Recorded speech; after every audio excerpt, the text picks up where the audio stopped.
Storytelling in English. In today's video, we are going to practice simple present and simple past tense. I'll be telling a story and you should listen to me, practice with me, don't be completely silent. Practicing with me is mandatory if you want to improve your English language. So let's start. প্রতিদিন সকালে আমি হাত ধুই. It's very simple. We say every morning. প্রত্যেক সকালে. প্রতিদিন সকালে every morning. Every morning.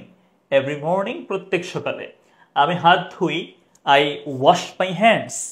I wash my hands. আমি আমার হাত ধুই. I wash my hands. আমি আমার হাত ধুই. এরপর বলেছে দাঁত ব্রাশ করি. Brush my teeth. Brush my teeth. আর নাস্তা খাই. And eat breakfast. Breakfast মানে কি? সকালের নাস্তা. সকালের নাস্তা. So we say every morning I wash my hands, brush my teeth and eat breakfast. Or আপনি বলতে পারবেন যে every day I wash my hands, brush my teeth and eat breakfast in the morning. It's also correct. এরপর দেখেন কি বলেছে আমি cycle চালিয়ে স্কুলে যাই.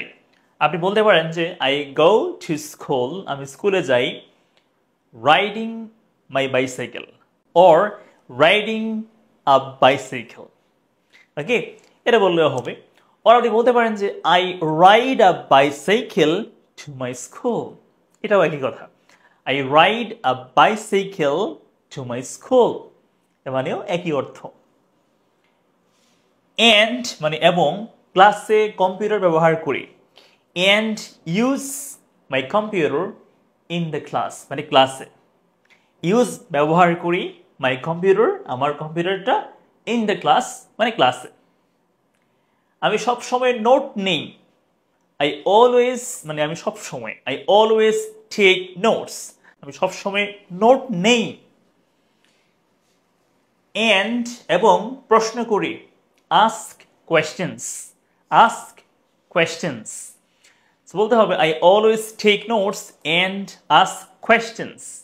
I always take notes and ask questions. Simple, very very easy. এরপর দেখেন কি বলেছে কখনো কখনো মানে sometimes কখনো কখনো sometimes কখনো কখনো sometimes আমি টেলিভিশন দেখি I watch television. I watch television. But আমি প্রতিদিন ফুটবল খেলি না বলেছে. তাহলে কি বলতে হবে I don't play, আমি খেলি না. খেললে কি বলতাম I play ফুটবল বলতাম. বাট যেহেতু বলা হচ্ছে খেলি না I don't play. But I don't play football every day. But I don't play আমি খেলি না ফুটবল মানে ফুটবল every day মানে প্রতিদিন. But I don't play football every day. তাহলে বলতে হবে sometimes I watch TV or television but I don't play football every day. আচ্ছা একটা প্রশ্ন করি. এখানে বলেছি আমি প্রতিদিন ফুটবল খেলি না. I don't play football every day. যদি বলি প্রশ্ন করি আপনাকে সে প্রতিদিন ফুটবল খেলে না তাহলে ইংলিশটা কি হবে বলুন তো কমেন্ট করে আমাকে. এটা ইংলিশটা কি হতে পারে? Do you know what we can say in English? Try this. এখন দেখেন আমরা এতক্ষণ বলেছি প্রেজেন্ট টেন্সে, আমরা এখন ইউজ করব পাস্ট টেন্স অতীতকাল. দেখেন কি বলেছে গতকাল yesterday আমি একটি পোশাক পরিধান করেছিলাম মানে পরেছিলাম. wear মানে পরিধান করা, এখানে পাস্ট টেন্স তো এজন্য পাস্ট ফর্ম বলতে হবে wore. wear, wore, worn, তাই না? তো বলতে হবে yesterday I wore a dress. আমি ড্রেস পরেছিলাম, একটি বই খুলেছিলাম. ওপেন আ বুক মানে কি বই খোলা. তো এখানে পাস্ট টেন্স তো খুলেছিলাম এজন্য ওপেন্ড, লাস্টে এখানে ইডি হবে, ফার্স্ট ফর্ম বলতে হবে. ওপেন্ড আ বুক একটা বই খুলেছিলাম. এন্ড মানে এবং এন্ড সংবাদপত্র পড়েছিলাম. Read a newspaper. Read কোথা থেকে এসেছে? রিড থেকে এসেছে. Read read read. ওকে, স্পেলিংটা দেখতে একই but the pronunciation is different, উচ্চারণটা ভিন্ন. ওকে, তাহলে রিড হচ্ছে ভার্ব 1. হ্যাঁ, এটা প্রেজেন্ট টেন্সে হবে আর read হচ্ছে verb to V2, এটা past tense বলতে হবে, কেমন? তাহলে বলতে হবে read a newspaper, আমি একটা পত্রিকা পড়েছিলাম। আমি কম্বল ভাঁজ করেছিলাম। fold the blanket মানে কি? কম্বল ভাঁজ করা, fold the blanket। তো এখানে past tense তো, এজন্য বলতে হবে folded the blanket, কম্বল ভাঁজ করেছিলাম। I folded the blanket, আমি কম্বলটা ভাঁজ করেছিলাম।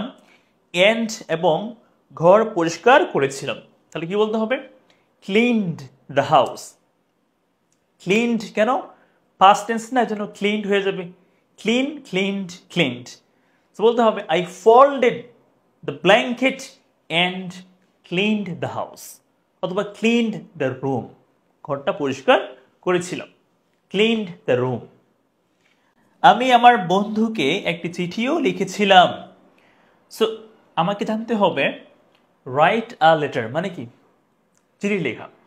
write a letter, চিঠি লেখা। এখন past tense তো, এজন্য wrote হয়ে যাবে। wrote, written।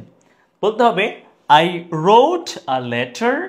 এখন দেখেন, কারো কাছে কিছু লিখলে write something to somebody, মানে write to my friend, write to my brother, write to my parents, মানে একটা to থাকবে। তো বলতে হবে I wrote a letter to my friend, আমি লিখেছিলাম একটা চিঠি আমার বন্ধুকে, to my friend। এখন যেহেতু বলেছে চিঠিও, এক্সট্রা তথ্য দিচ্ছে জন্য লাগবে হচ্ছে also, তাই না? এখানে বলতে হবে also। তাহলে I also wrote a letter to my friend, ঠিক আছে? কিন্তু but অথবা however, নাইস ওয়ার্ড, however, কিন্তু আমি কোনো গাড়ি চালাইনি। যদি বলতো চালিয়েছিলাম, তাহলে কি বলতাম? I drove a car, গাড়ি চালিয়েছিলাম। বললে কি বলতাম? drove বলতাম। drive, drove, driven, এখানে past form বলতাম। যদি বলেছে চালাইনি, তাহলে কি বলতে হবে? I didn't drive। নেগেটিভ হলে didn't এরপরে V1 হয়ে যায়, যদিও past tense বলছি। তাহলে however, I didn't drive any car, গাড়ি চালাইনি। চালালে I drove a car, না চালাইলে I didn't drive a car বা any car। আমি কি গতকাল একটি গান গেয়েছিলাম? প্রশ্ন করছে, ও নিজেই প্রশ্ন করছে। আমি গেয়েছিলাম বলে কি বলি? I sang a song, আমি গান গেয়েছিলাম। প্রশ্ন করলে past tense তো, ওই জন্য did দিয়ে প্রশ্ন করতে হবে, did দিয়ে স্টার্ট করতে হবে। Did I sing a song, আমি কি গান গেয়েছিলাম? Did I sing a song yesterday? এবার তার মনে পড়েছে, হ্যাঁ গেয়েছিলাম। Yes, I did, হ্যাঁ আমি গেয়েছিলাম। আপনি এরকম করে প্র্যাকটিস করতে হবে, কেমন? Thank you so much for watching. Practice again, listen to the story again, and practice over and over again. Inshallah, you will be a good speaker. Thanks for watching. ক্লাসটা ভালো করে বুঝতে পারলে কমেন্ট বক্সে ডান লিখবেন, and দেখা হবে পরের ভিডিওতে। Till then, take care. Assalamu alaikum.